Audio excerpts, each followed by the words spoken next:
And they answered, quote, "We must control the diplomatic machinery of the United States by first gaining control of the State Department." Now, don't forget, this is 1910. Norm Dodd said that the trustees' minutes reinforced what the Reese Committee had uncovered elsewhere about the Carnegie Endowment, that it had already become a powerful policy-making force inside the State Department. During those early years of the Carnegie Endowment, war clouds were already forming over Europe, and the opportunity for the enactment of their plan was drawing near. History proved that World War I did indeed have an enormous impact on the American people. For the first time in our history, large numbers of wives and mothers had to leave the home to work in war factories, thus effectively eroding women's historic role as the heart of the family. The sanctity of the family itself was placed in jeopardy. Life in America was so thoroughly changed that, according to Norman Dodd, quote, "The trustees had the brashness to congratulate themselves on the wisdom and validity of their original decision," end quote. They sent a confidential message to President Wilson, horrible, listen to this, insisting that the war not be ended too quickly. Carnegie trustee Cleveland Dodge, one of Wilson's financial supporters, had direct access to the president, and as did Elihu Root, endowment president from 1910 to 1925. After the war, the Carnegie Endowment trustees reasoned that if they could get control, here we go, of education in the United States, they would be able to prevent a return to the way of life as it had been prior to the war. And they recruited the Rockefeller Foundation to assist in such a monumental task. According to Dodd, quote, "They divided the task in parts, giving to the Rockefeller Foundation the responsibility of altering education as it pertains to domestic subjects." That was the Southern Education Board they set up. But Carnegie retained the task of altering our education in foreign affairs and about international relations. That would be UNESCO, UN, all that stuff. The foundations decided that the most effective method of achieving this goal would be to alter American history. So they awarded grants, fellowships, and scholarships to those professors and historians who would rewrite American history and promote one-worldism, humanism, and socialism. By the early 30s, the well-laid plans of the Foundation trustees had reached fruition, and a Reese Committee staff report concluded, 1, that there had indeed been a non-bloody revolution in America between 1933 and 1936, 2, that a certain few foundations had funded efforts to change the beliefs of the American people through education and propaganda, and 3, that these revolutionary changes had been accepted without resistance. To demonstrate how thoroughly American opinion had been changed according to the plan of the foundations, we cite the following historical example. At the end of World War I, Woodrow Wilson and his shadowy alter ego, Colonel Edward M. House, tried to sell the U.S. Senate and the American people on the idea of the League of Nations. This was, of course, the first concerted international effort towards a one-world government.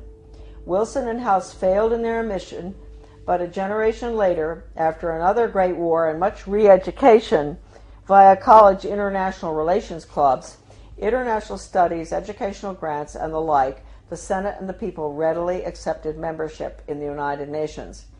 Roosevelt's foreign policy advisor, Alger Hiss, helped write the UN Charter, in which the Soviet Union was given 3 votes in the General Assembly and the United States only 1. And then, before his perjury conviction for lying, that's Hiss, about his Soviet espionage activities, he went on to become president of the Carnegie Endowment for International Peace. Chairman Reese expressed justifiable rage when he described what was happening as a diabolical conspiracy. The conspirators had left little to chance. Those congressional investigations of the early 50s into tax-exempt foundations were mandated by the House of Representatives in a resolution stating, quote, "The committee is authorized and directed to conduct a full and complete investigation to determine which of such foundations and organizations are using their resources for un-American and subversive activities, for political purposes, propaganda, or attempts to influence legislation." Now, folks, I want to tell you, the 3,000 pages of testimony, Reese Committee hearings, is at my son's website, AmericanDeception.com.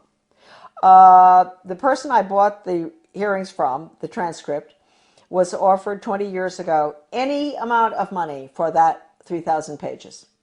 The foundations wanted it back. It was the only copy left available. And he would not sell it to them.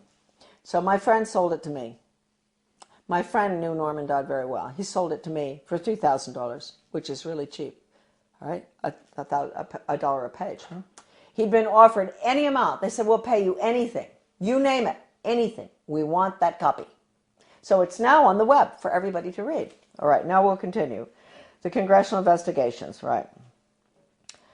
To determine which of such foundations and organizations are using their resources for un-American and subversive activities, for political purposes, propaganda, or attempts to influence legislation. The tax-exempt status granted to foundations by the Congress of the United States is a special and powerful privilege subsidized by the American taxpayer. Therefore, Congress has not only the authority but also the obligation to investigate how tax-exempt funds are spent. This should be the next investigation. Ron Paul should do this one, after the Federal Reserve. The Ford Foundation, largest of all the foundations, balked when it received a preliminary questionnaire from the Reese Committee. H. Rowan Gaither, president of the multi-billion-dollar foundation, summoned committee research director Dodd to foundation offices in New York City. At the meeting, Gaither asked, Mr. Dodd, we invited you to come here because we thought that perhaps off the record. You see, that's why it's not in the transcript of the hearings, what I'm reading you now. This was off the record in the office in New York City. We invited you here because we thought that perhaps off the record you would be kind enough to tell us why the Congress is interested in the operations of foundations such as ours. Gaither answered his own rhetorical question with a startling admission. Mr. Dodd, all of us here at the policy-making level of the foundation have at one time or another served in the OSS, the Office of Strategic Services, the forerunner of the CIA, or the European Economic Administration, operating under directives from the White House. We operate under those same directives. The substance of the directives under which we operate is that we shall use our grant-making power to so alter life in the United States that we can be comfortably merged with the Soviet Union, end quote. Stunned, Dodd finally replied, quote, why don't you tell the American people what you just told me? And you could save the taxpayers thousands of dollars set aside for this investigation. Gaither responded, Mr. Dodd, we wouldn't think of doing that. In public, of course, Gaither never admitted what he had revealed in private. However, on numerous public occasions, Norman Dodd repeated what Gaither had said and was neither sued by Gaither nor challenged by the Ford Foundation. The latest article that I've written with Debbie Niwa, a wonderful researcher, a magnificent person and brilliant, did all the graphics and formatting and a lot of her own research as well on change agents and how they brought Americans to have a totally different mindset using all of the sensitivity training. Debbie had some fantastic research of hers is in that article. As well as at the end of writing it, we came across extraordinary quotes from C.S. Lewis, who points out that if you substitute workforce training for education, that's the end of civilization. It's the end of the human being as an entity opposed to being an animal. It's the end of the human soul. It's the end of the conscience. And we have all of the evidence from educators and change agents, articles saying that the computer is fantastic for changing values. An educator with the World Institute for Computer Assisted Instruction, his name is Dustin Houston, where he talks about, won't it be wonderful when the child in the smallest school, most remote area in the country can have the curriculum developed by the world's finest psychologists, and nobody can get between that child and the curriculum. Parents, wake up. That means you, parents, you can't get between the child and that curriculum. You can't control anything anymore. You've lost it. This is going in right now. And they say this works too. What works? I always wondered when I saw this stuff titled What Works in the U.S. Department of Ed, and I didn't pay too much attention.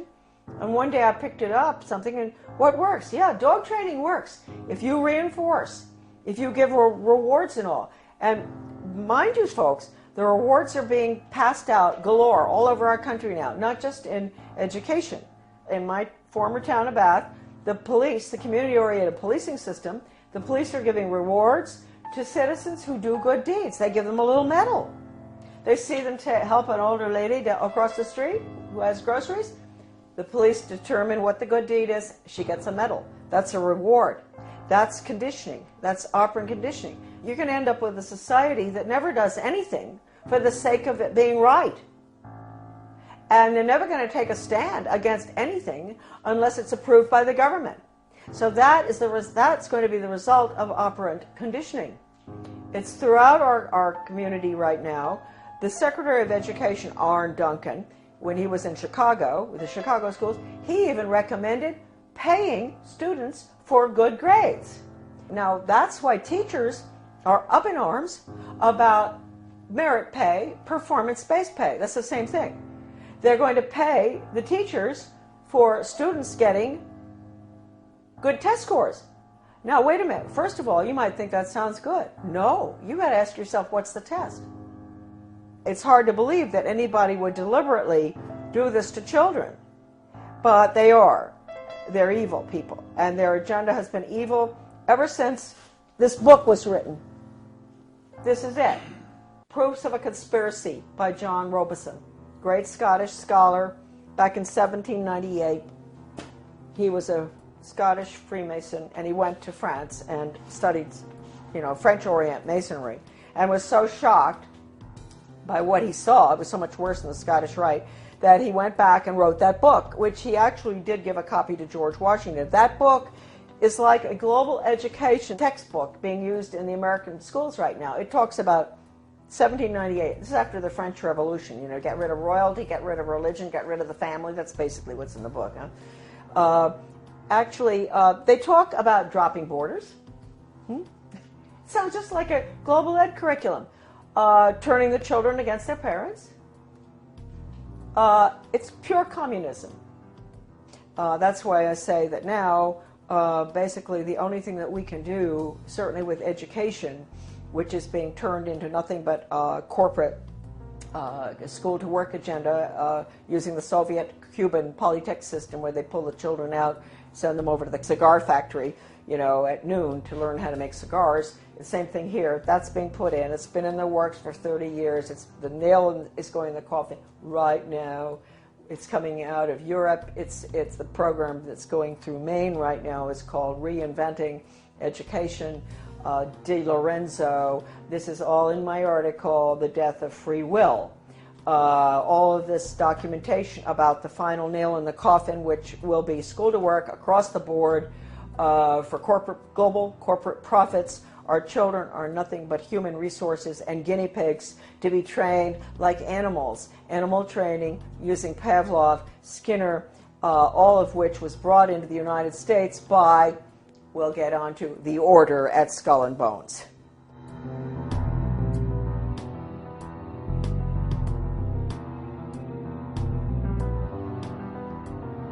Coming soon to PrisonPlanet.tv, part 2 of our in-depth interview with Charlotte Thompson Iserbyt.